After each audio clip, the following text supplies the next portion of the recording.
Leave it, it's nothing. The cold voice of the billionaire cut through the penthouse's tense air, silencing the housekeeper's sharp rebuke. On the 47th floor of Manhattan's elite skyline, a black single mother, a cleaner scraping by, stood frozen, her heart pounding as her 4-year-old daughter clutched oversized yellow gloves. Nearly toppling a priceless crystal vase, she endured whispers of unprofessional from security, skeptical glances from neighbors, and the weight of a world that judged her skin before her work. Yet in that moment, the icy real estate mogul's unexpected defense sparked a shift. A child's innocent gesture, a crumbling cookie offered with a smile, would unravel his guarded heart, weaving an unlikely bond. Will a simple act of kindness bridge two worlds? Stick around to find out, and don't forget to subscribe to our latest stories. Share where you're watching from. Let's connect. From the 47th floor of his Manhattan penthouse, Richard Monroe gazed down at the city, a mosaic of tiny scurrying dots against the gray pulse of concrete and steel. The world below moved in frenetic silence, sealed away by floor-to-ceiling windows that kept noise and humanity at a distance. At 38, Richard had clawed his way from nothing to command a real estate empire, skyscrapers bearing his name piercing the skyline. They called him the Iceberg, a nickname earned not just for his calculated cool, but for the vast hidden weight of something unspoken beneath his surface. His broad shoulders, clad in a tailored charcoal suit, stood rigid against the late afternoon light. He preferred this isolation, this control. It was all he trusted after a loss he refused to name, buried deep where even memory dared not tread. In the service hallway, Lauren Oliver knelt on the polished marble floor, her hands moving with meticulous care over every inch. Sweat beaded on her forehead despite the air-conditioned chill, not from effort, but from the gnawing fear that one wrong move could cost her this job. A single mother from Queens, Lauren's beauty, rich brown skin, sharp cheekbones, eyes that held both fire and weariness, went unnoticed in a world that saw her first as the help. She'd landed this cleaning gig through a friend who worked in the same luxury tower on Billionaires Row, a lifeline for a woman without a college degree. The pay was a godsend, enough to keep the lights on in their one-bedroom walk-up, and by Sophie, her 4-year-old daughter, the occasional treat. But the job came with a catch. Sophie. With the community daycare shuttered for lack of funding, Lauren had no one to watch her daughter. Babysitters ate up half her wages, and family was a distant memory back in her small upstate hometown. So Sophie came with her. The little girl sat tucked in a corner, her tiny frame swallowed by oversized yellow rubber gloves, bought cheap at a dollar store. They were her prized possession, a playful mimicry of her mother's work. "Mommy, can I help?" Sophie whispered, her brown eyes wide with wonder, catching every gleam of the penthouse's opulence. Her voice was a soft chime, barely audible over the hum of wealth surrounding them. Lauren's heart clenched. "Stay right there, sweetheart," she murmured, her tone gentle but firm. "This place belongs to a very important man. We have to be quiet and careful." Sophie's lips puckered in a pout, but she nodded, her gap-toothed smile flashing as she clutched her gloves tighter. Lauren lived on edge, every moment a balancing act. Sophie was a whirlwind of energy at home, chatty, curious, a spark that lit up their cramped apartment. Here in this sterile palace, keeping her still was like caging a bird. Lauren had pleaded with Ellen, the stern housekeeper who'd been with Richard for 6 years, to let Sophie come. "Mr. Monroe doesn't like interruptions," Ellen had warned, her voice crisp, eyes narrowing slightly as if questioning Lauren's place in this pristine world. "But he's rarely home during the day. If the girl stays quiet and touches nothing, I'll ask." To Lauren's shock, Richard had agreed, or so Ellen claimed, citing a curt nod as approval. Now, on her 3rd day, Lauren felt the weight of every glance, every whisper. The doorman's skeptical, "You're the new cleaner?" had carried a sting, a reminder that she didn't belong in this tower of glass and wealth. The penthouse was a museum of order. Persian rugs, crystal chandeliers, furniture that cost more than Lauren's yearly rent. She moved like a shadow, wiping surfaces to a mirror sheen, her hands rough from years of labor. Sophie, meanwhile, perched on a stool in the hallway, her yellow gloves comically large as she polished an imaginary table with a fingertip, mimicking her mother's every move. Lauren offered a small smile, promising, "If you're good today, we'll stop at Tony's Bakery for a custard-filled donut." Sophie's eyes lit up, her dimples deepening. "Can I wear my gloves?" she asked, waving her hands.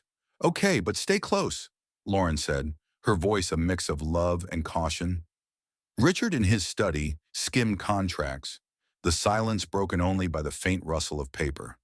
He rarely worked from home, preferring his Park Avenue office's sterile control, but today demanded his presence. The quiet was his sanctuary, a bulwark against chaos. At the helm of a company that reshaped cityscapes, he commanded thousands. Employees who spoke in measured tones, executives who feared his piercing stare. His life was a fortress of precision, built to keep the past at bay.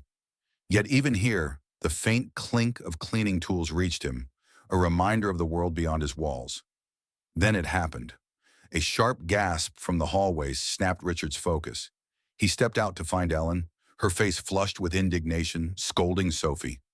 The girl stood frozen, her yellow-gloved hands hovering near a delicate crystal vase on a side table, its surface gleaming under the chandelier's light.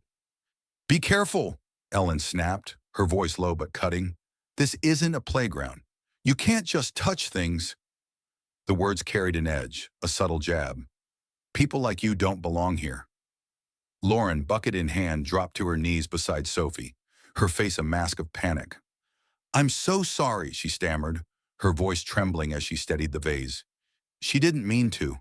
It won't happen again."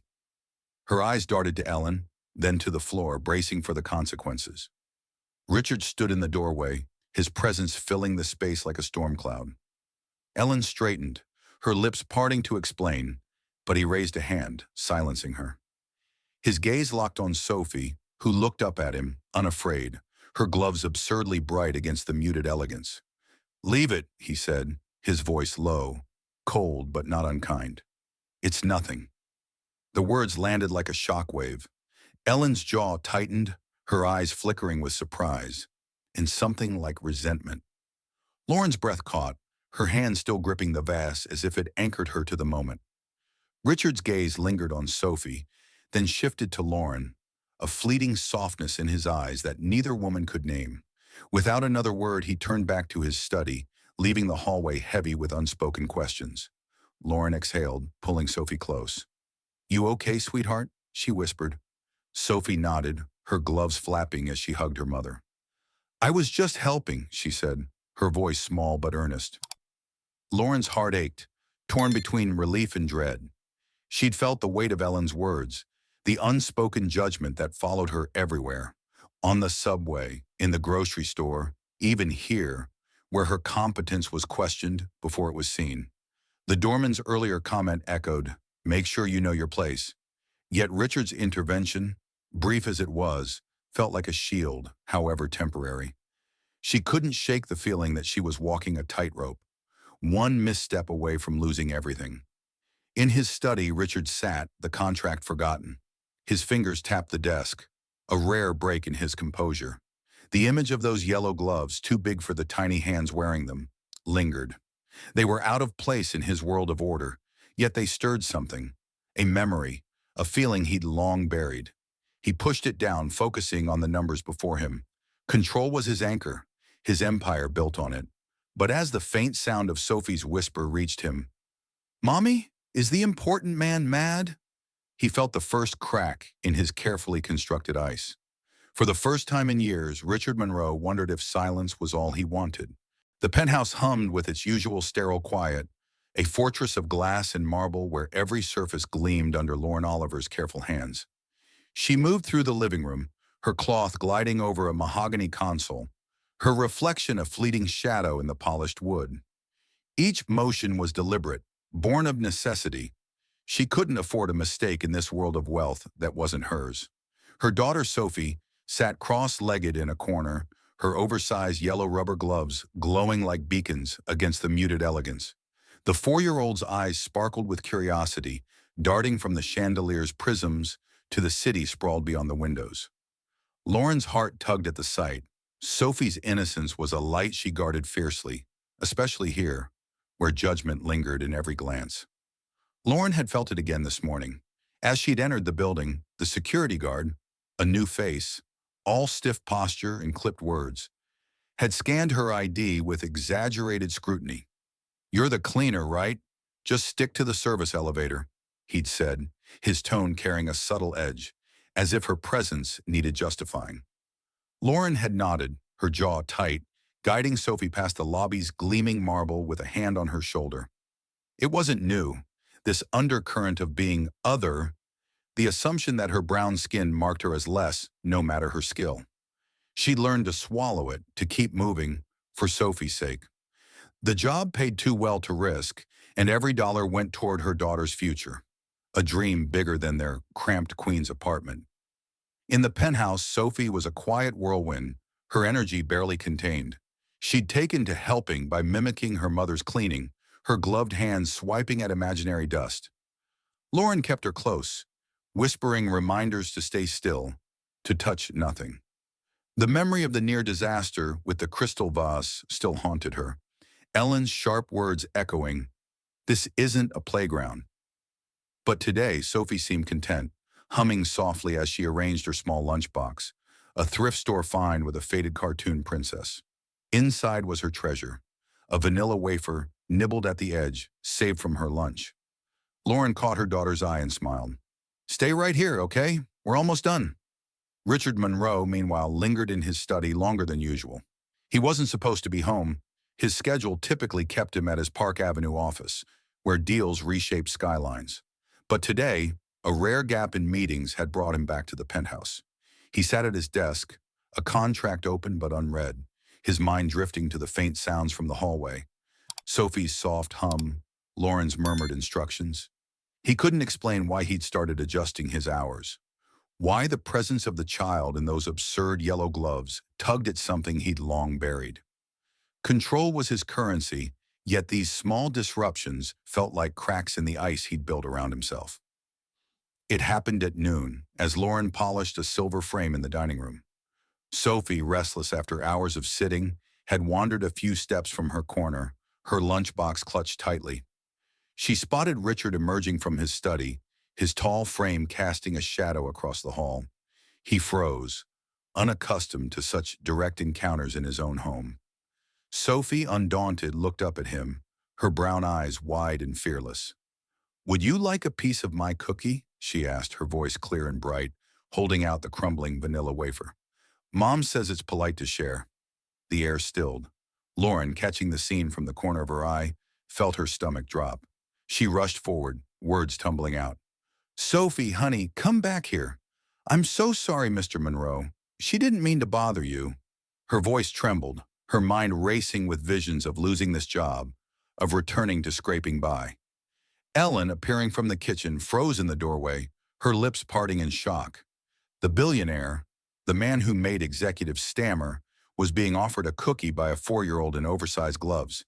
It was absurd, unthinkable. Richard's gaze fixed on Sophie. The wafer held out like a tiny peace offering. For a moment he was wordless, his usual armor of detachment faltering. Then, to everyone's astonishment, he crouched to her level, his tailored suit creasing as he met her eyes. "Thank you," he said, his voice softer than Lauren had ever heard. He took the crumbled piece, his fingers brushing the yellow glove, and a sound escaped him, a low, genuine chuckle, the first crack in his icy facade. Sophie beamed, her dimples deepening. "It's vanilla," she said proudly. "My favorite." Lauren stood rooted, her cloth forgotten in her hand. Ellen's jaw tightened, her eyes flickering with something between disbelief and disapproval.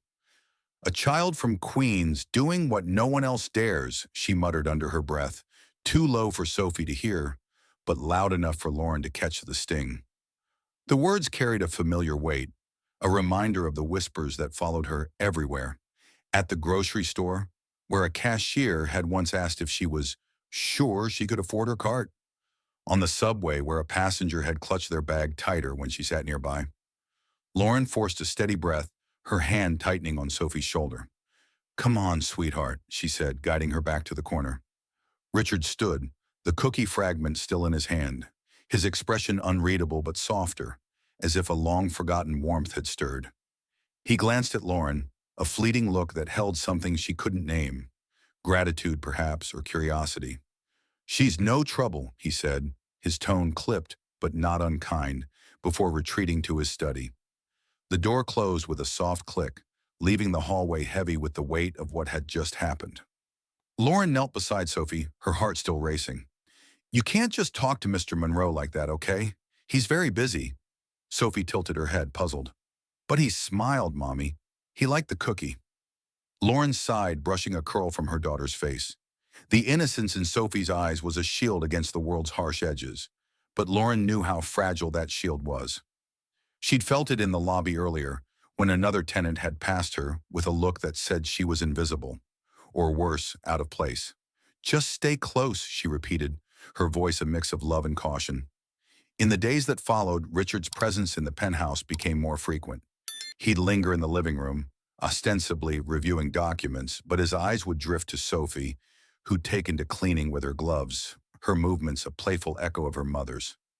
Lauren noticed, her nerves fraying with each interaction. She couldn't shake the fear that this was temporary, that his patience would wear thin. Yet Sophie, oblivious to the stakes, greeted him with bright chatter. "Do you like puzzles, Mr. Rich?" she asked one day, holding up a tattered book from her lunchbox. Richard paused, then nodded. "I used to," he said, his voice low, as if the admission surprised even him. Ellen, watching from the sidelines, couldn't hide her unease. "I've never seen him like this," she confided to the driver, Paul, in the kitchen one afternoon. "A little girl from Queens, of all places, getting under his skin. It's unnatural." The words, though whispered, reached Lauren as she passed with a tray of cleaning supplies. She froze, her grip tightening. The implications stung, not just Sophie's presence, but the unspoken judgment of their place in this world. Lauren straightened, forcing herself to move on, but the words lingered, a reminder of the barriers she faced daily. Richard, in his study, held the crumbled cookie piece, turning it over in his fingers. He hadn't eaten it, couldn't bring himself to, but he kept it on his desk, an odd relic. The gesture had disarmed him, a child's innocence piercing the walls he'd built. He didn't understand why he was drawn to her, why he found himself listening for her voice. But each time Sophie spoke, each time those yellow gloves flashed in his peripheral vision, he felt a stir, a memory, a possibility, threatening to thaw the ice he'd clung to for years. He pushed it down, but it lingered, persistent, like the faint scent of vanilla in the air. Lauren, finishing her shift, packed her supplies with practiced efficiency. Sophie, clutching her lunchbox, skipped beside her, the yellow gloves flapping. "Can we get a donut now, Mommy?" she asked, her voice a bright note in the penthouse's silence. Lauren smiled, though her chest was tight. "You were good today, so yes." As they left, the security guard's eyes followed them, his gaze heavy with unspoken assumptions. Lauren held Sophie's hand tighter, her resolve hardening. She'd endure the whispers, the looks, for her daughter's sake. But in the back of her mind, Richard's chuckle echoed, a faint hope that maybe, just maybe, this place wasn't as cold as it seemed.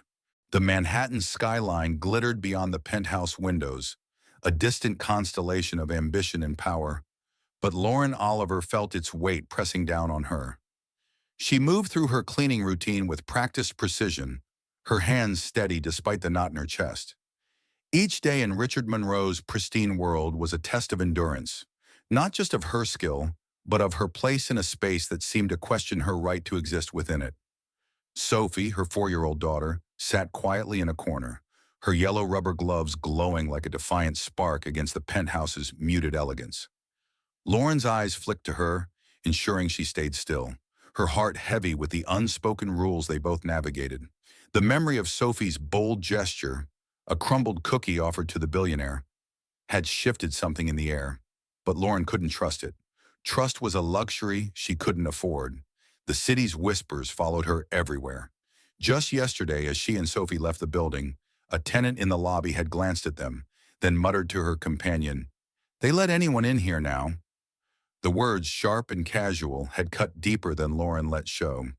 She'd tightened her grip on Sophie's hand, her daughter oblivious, humming about her lucky gloves. Lauren had learned to armor herself against such slights, on buses, in stores, in the sidelong glances of strangers who saw her brown skin and assumed less. But here in the Tower of Billionaires Row, the stakes felt higher, the scrutiny sharper. She was the cleaner, the outsider, and every moment reminded her to stay in her lane. Richard, meanwhile, found himself lingering in the penthouse more often, his schedule inexplicably bending to align with Lauren's shifts. He told himself it was coincidence, but the truth was in the way his eyes sought Sophie's bright presence, her yellow gloves a beacon in his sterile world. He'd begun to notice Lauren too, not just her efficiency, but the quiet strength in her movements, the way she shielded Sophie from the world's edges. He couldn't name the pull, but it was there, stirring something he'd long suppressed. His empire, built on control, felt less certain with each passing day. One morning, as Lauren polished a glass table, Richard emerged from his study, his suit impeccable, his expression unreadable. "Lauren," he said, his voice low but deliberate, "I'd like you and Sophie to spend a weekend at my lodge in the Catskills for your birthday." Lauren froze, her cloth stilling. Sophie, overhearing, gasped, her gloves flapping as she bounced. "A lodge? Like a castle?" Richard's lips twitched, a rare hint of warmth. "Not quite, but it's a change from the city. Sophie mentioned wanting to see snow." Lauren's breath caught. The offer was generous, too generous. Her birthday was a week away, a day she usually marked with a cupcake and Sophie's handmade card. A weekend in the Catskills was unthinkable, a world beyond her reach. I, I don't know what to say," Lauren stammered, her mind racing. "It's too much, Mr. Monroe." Richard shook his head, his tone firm, but not unkind. "It's empty most of the year, a waste. My driver, Paul, can take you. Everything's arranged." Sophie clapped, her excitement infectious. But Lauren's stomach twisted. She saw the look in Ellen's eyes, the housekeeper hovering nearby, her silence heavy with judgment. "A trip like that, for the help?" Ellen later whispered to a maid, her voice low but sharp. "What's he thinking?" Lauren caught the words, her jaw tightening. The implications stung, as if her presence in Richard's world needed an explanation beyond her work. The weekend arrived, and Paul's black Range Rover carried them out of the city, the urban sprawl giving way to rolling hills and autumn's fiery hues. Sophie pressed her face to the window, her yellow gloves clutching a stuffed bear she'd found in her lunchbox. A quiet gift, Lauren suspected, from Richard. The lodge was no mere cabin, but a sprawling timber and stone retreat, its windows framing the Catskills like a painting. A caretaker, Clara, a warm-faced woman in her 60s, greeted them with a spread of pastries and hot cocoa. "Mr. Monroe wanted you to feel at home," she said, her kindness easing Lauren's nerves. Sophie's eyes widened at the sight of a machine in the garden, churning out artificial snow. "Snow angels!" she squealed, racing outside, her gloves bright against the faux flakes. Lauren watched, her heart swelling as Sophie flopped into the snow giggling. The gesture, Richard remembering a child's whim, felt like a crack in the world she knew. But even here, the outside world intruded. At a nearby town's ice cream shop, a customer glanced at Lauren and Sophie, then muttered to her friend, "Must be the help, getting a day off." The words, though quiet, landed like a slap. Lauren forced a smile, ordering Sophie's favorite chocolate scoop, but the sting lingered. She was used to it, the assumptions, the quick judgments, but it never stopped hurting. Back at the lodge, Lauren tucked Sophie into a plush bed, the girl clutching her bear, still talking about snow angels. Alone, Lauren stood on the deck, the mountain air cool against her skin. The generosity of the trip unsettled her. Why would a man like Richard, who barely spoke to his own executives, do this for them? She feared it was pity, or worse, a fleeting whim that could vanish, leaving her and Sophie exposed. She'd fought too hard to let hope make her reckless. In New York, the city buzzed with gossip. A tabloid headline screamed, "Billionaires' mystery getaway with cleaner and child." Paparazzi photos caught Richard's car leaving the city, grainy shots of Lauren and Sophie fueling speculation. At a board meeting, Richard faced his directors, their faces tight with disapproval. This association, one said, a silver-haired man named Harold, it's bad for the brand. A single mother from Queens? People talk, Richard. His tone carried a subtle edge, the unspoken weight of Lauren's race hanging in the air. Richard's jaw clenched, his eyes cold. Let them talk, he said, his voice like steel. My decisions are my own. But the pressure was real, a reminder that his world judged not just him, but Lauren and Sophie, too. Lauren heard the rumors through Ellen, who relayed them with a mix of concern and curiosity. The papers are making a fuss, she said, her eyes avoiding Lauren's. They're saying it looks unprofessional. The word cut, echoing the guard's earlier jab, the tenant's mutter. Lauren's chest tightened. She saw her job slipping away, her daughter's stability at risk. That night she approached Richard in the penthouse, Sophie asleep in the staff room. Mr. Monroe, she said, her voice steady despite her fear, if our being here is causing trouble, I can find another job. I don't want to hurt your reputation. Her words were measured, but her eyes betrayed her dread. Richard turned from the window, the city lights casting shadows across his face. You're not going anywhere, he said, his tone firm but not harsh. This is my home. I decide who belongs here. Lauren blinked, caught off guard by his conviction. For a moment their eyes met, and she saw something raw, a flicker of pain, a hint of defiance. Then he spoke, softer, almost to himself. 7 years ago, I lost my wife, and our daughter, Anna Sophia, before she was born. A car accident. He paused, his voice thick. Sophie, her light, it reminds me of what could have been. Lauren's breath hitched. The revelation explained the softness in his eyes, the way he lingered near Sophie. She wanted to speak, to offer comfort, but the weight of his words silenced her. I'm so sorry, she managed, her voice barely audible. Richard nodded, a curt gesture, then turned back to the window. Enjoy the Catskills, he said, closing the moment. It's for Sophie. As Lauren left, her mind spun. The trip, the snow, his protection. It wasn't pity, it was something deeper, a wound she couldn't yet understand.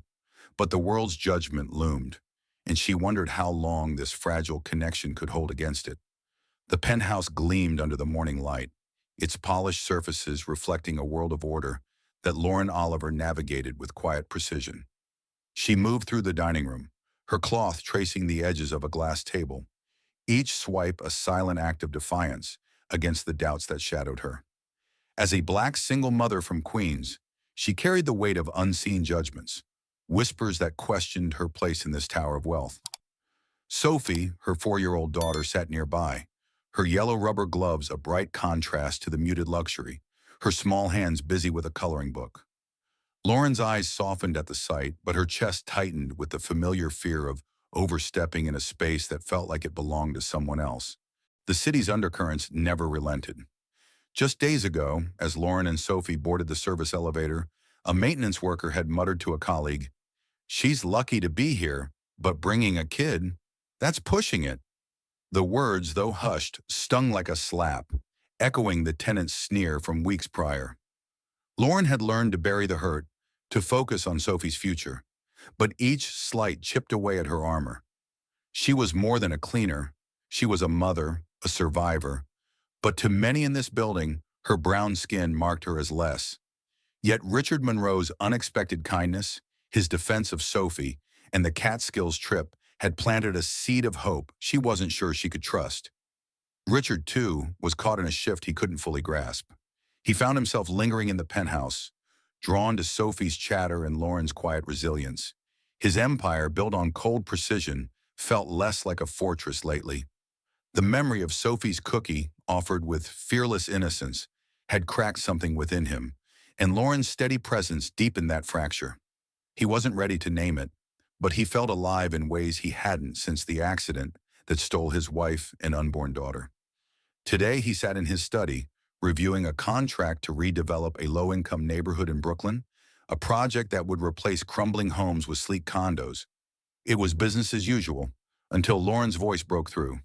She stood in the doorway, her posture straight but her eyes hesitant. "Mr. Monroe," she began, her voice steady despite the risk, I heard about your Brooklyn project.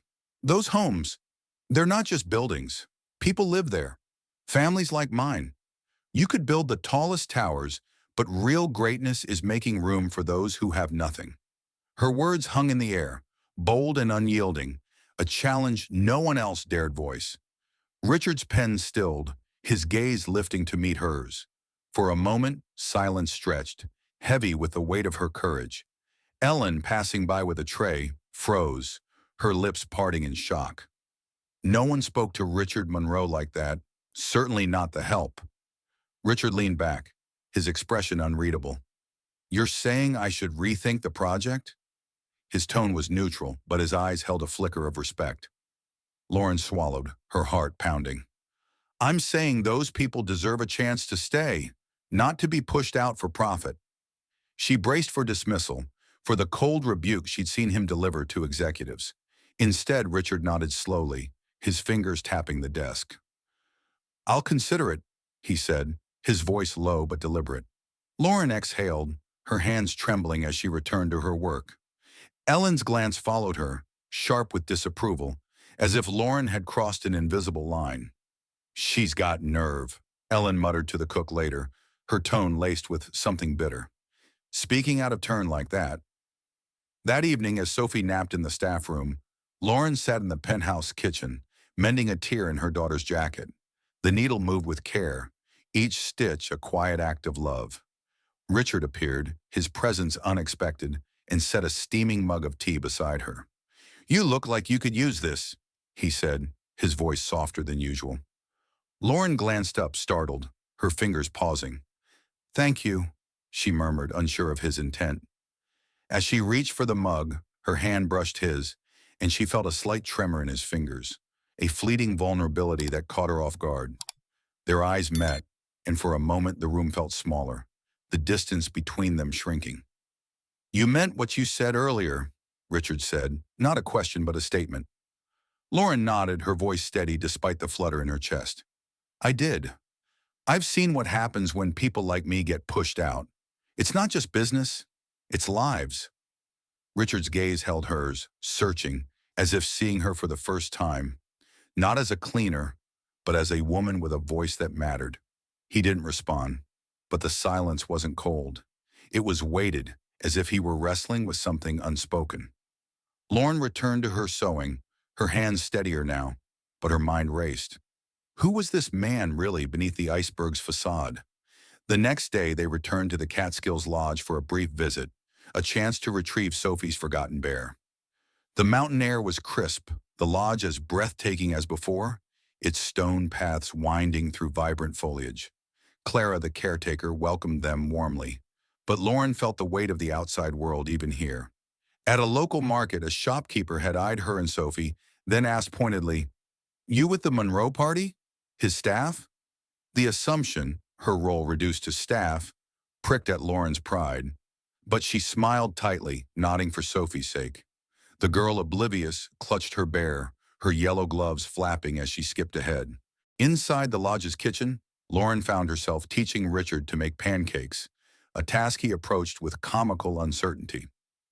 Like this, he asked, cracking an egg and watching the yolk splatter across the counter.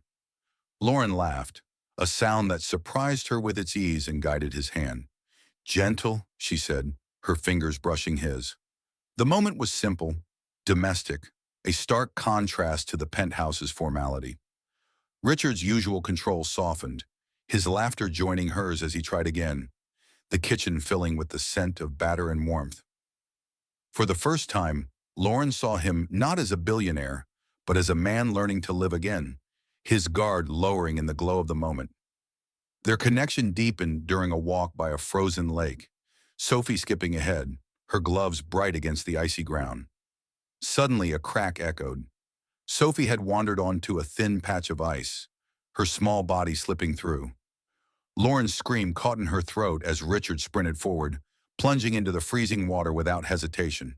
He pulled Sophie out, her teeth chattering, her gloves soaked but still clinging to her hands.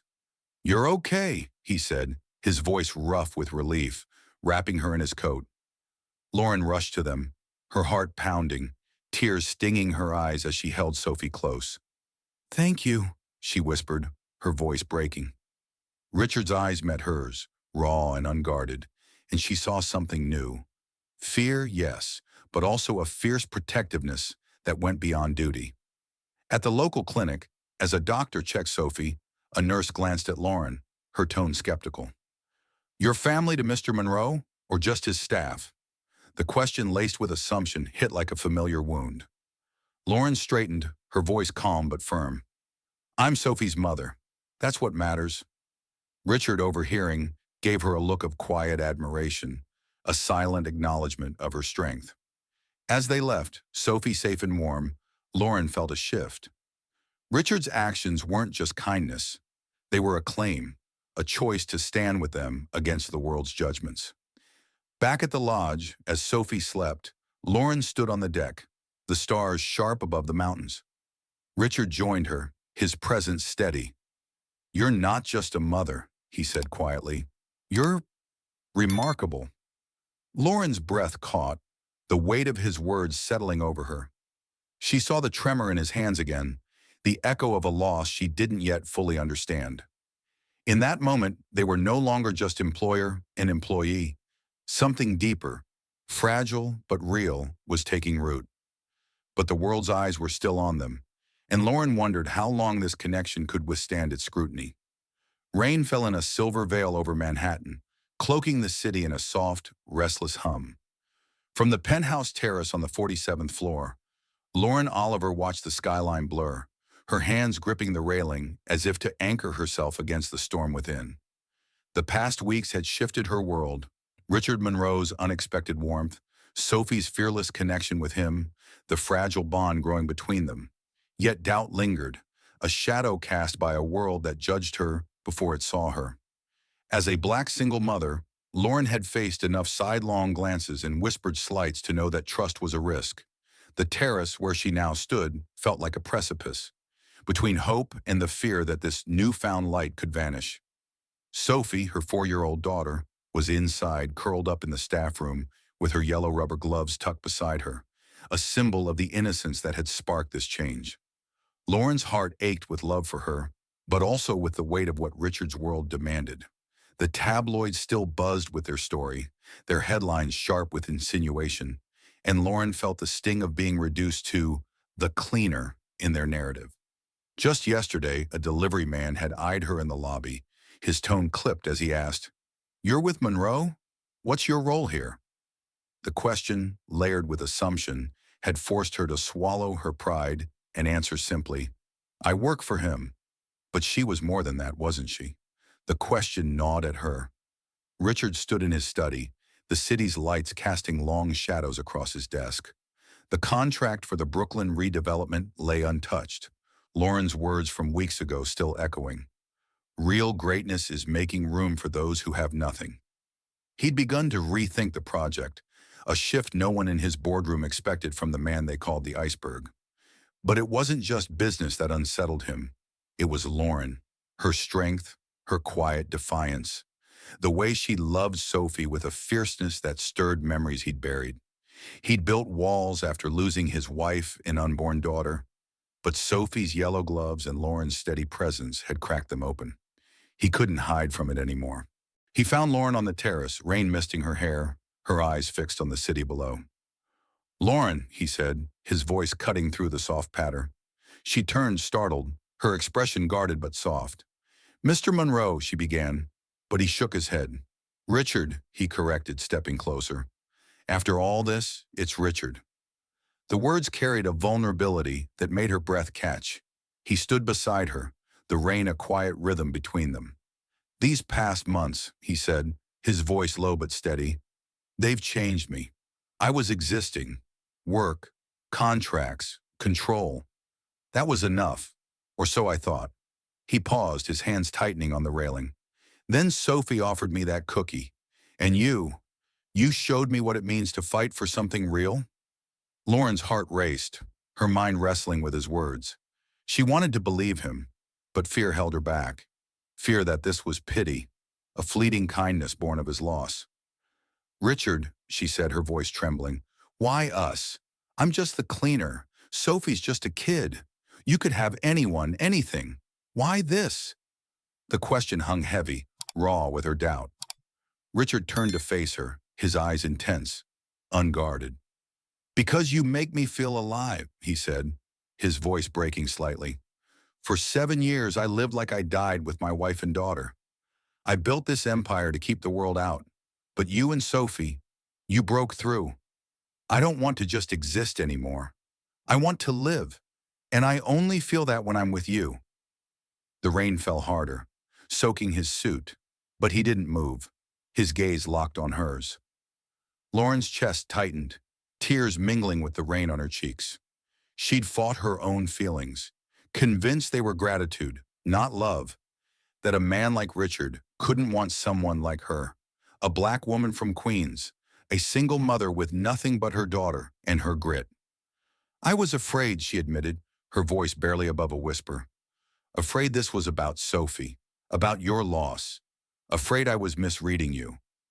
Richard stepped closer, close enough that she could see the faint scar above his brow, the amber flecks in his eyes. At first, maybe it was, he said, his honesty disarming.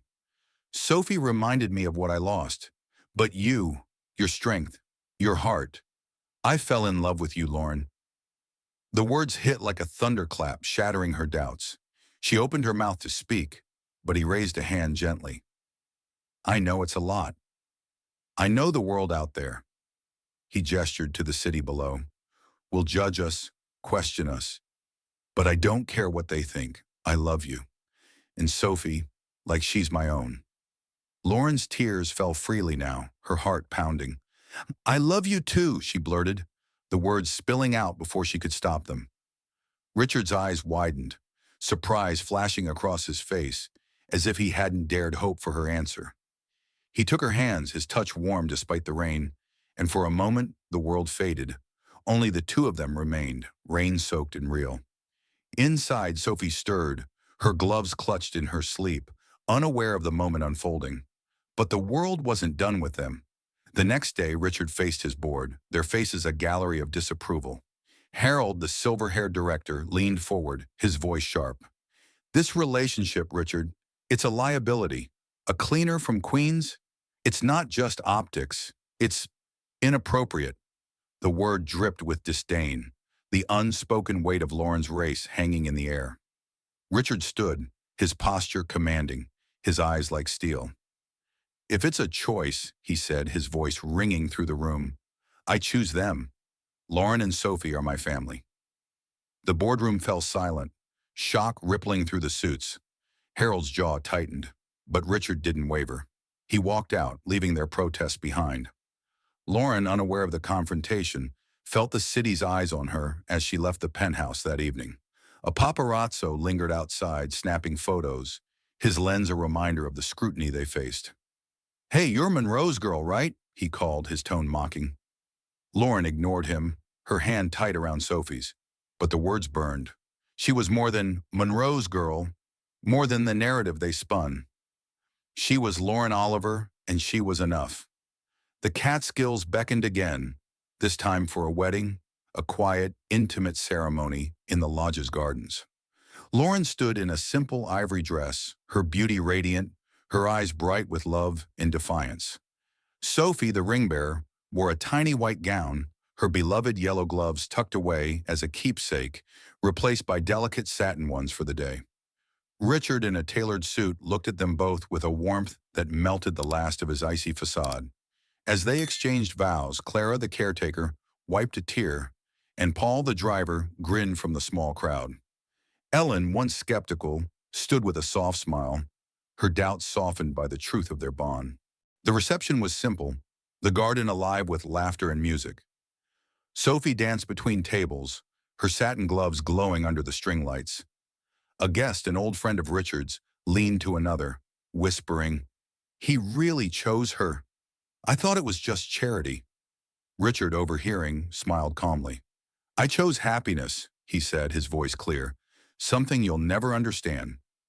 The guest flushed, silenced, and Lauren caught Richard's eye, a shared look of triumph. The world could judge, but they had built something stronger. As the night wound down, Lauren and Richard stood together, watching Sophie chase fireflies, her laughter a melody against the mountain air. The yellow gloves, now preserved in a small box, sat on a table, a symbol of the moment that changed everything. A child's simple act, a cookie offered in innocence, binding two worlds. Lauren leaned into Richard, her heart full. They had faced the city's scorn, its whispered biases, and emerged whole. This was their beginning, a family forged not just in love, but in the courage to defy the odds. As the stars fade over the Catskills and Lauren, Richard, and Sophie embrace their new beginning, we hope this story of a cookie, yellow gloves, and unbreakable bonds has touched your heart. What did you feel when Sophie's simple act melted Richard's icy walls? Did Lauren's courage or Richard's transformation resonate with you? Share your thoughts in the comments. We'd love to hear how this tale moved you. And let us know where you're joining us from. Your stories connect us all. A huge thank you for listening, for being part of this journey through love, loss, and second chances. If you enjoyed this, hit that subscribe button to catch our next story, where more unexpected moments await. Until then, keep looking for the small acts that change everything. We'll see you soon with another tale to inspire.